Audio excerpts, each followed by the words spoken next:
Good afternoon, dear patients. Today we will discuss a case of oral thrush or oral candidiasis in a man.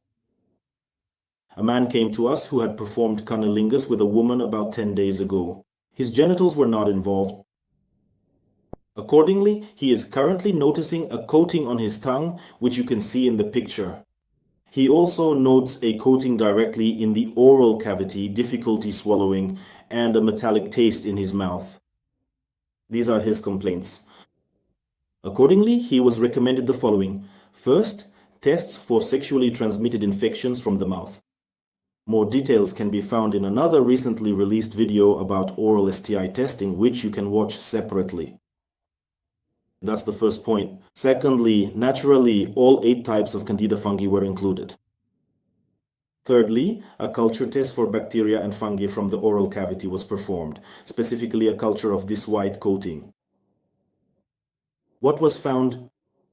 A relatively rare form of candidiasis was identified, Candida glabrata. This is an atypical Candida fungus which can quite possibly be transmitted sexually. It belongs to the so-called non-albicans candidiasis group, and accordingly, it often may not be detected when a standard test for candidiasis is performed, that is, when only Candida albicans is specifically tested for. That's how it is done in most institutions by most doctors.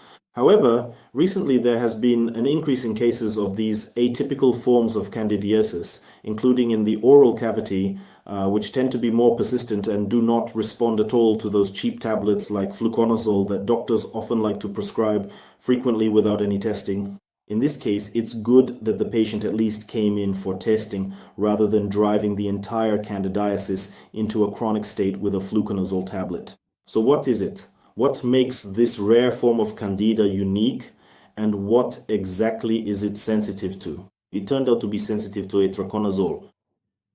Accordingly, the patient was prescribed the medication Rumigol to be taken orally, 1 capsule twice a day for 10 days, and was also instructed to rinse with a clotrimazole solution for 10 days. Gradually, this plaque resolved for him. Naturally, at the same time, he was also cleaning his tongue and oral cavity more frequently with a hard brush and using disinfectant mouth rinses. As a result, after 10 days, the patient's mouth was completely cleared of the white plaque, and accordingly a follow-up test was taken 2 weeks later, which showed that the fungus was no longer present. What does this tell us? It tells us that if you have had oral contact, then at the first sign of symptoms, or better yet, even before any symptoms appear, you should get tested for sexually transmitted infections, including those that involve candidiasis and other STIs. You can find more information about this in other videos on our channels.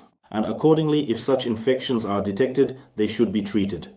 And if you feel that you need to prevent oral sexually transmitted infections at an early stage, for example, if the encounter was with, let's say, a woman of lower social orientation, or conversely, a male partner of lower social orientation, or rather lower social responsibility, then of course it is best to carry out preventive measures within the first 3 or at most 5 days after a casual encounter. This prevention involves rinsing the mouth with silver solutions, single injections, and taking oral medications for 2 to 3 days, which in general will protect you from the possibility of developing such infections in the future. You can watch a separate video on our channel about the prevention of sexually transmitted infections, including those in the oral cavity.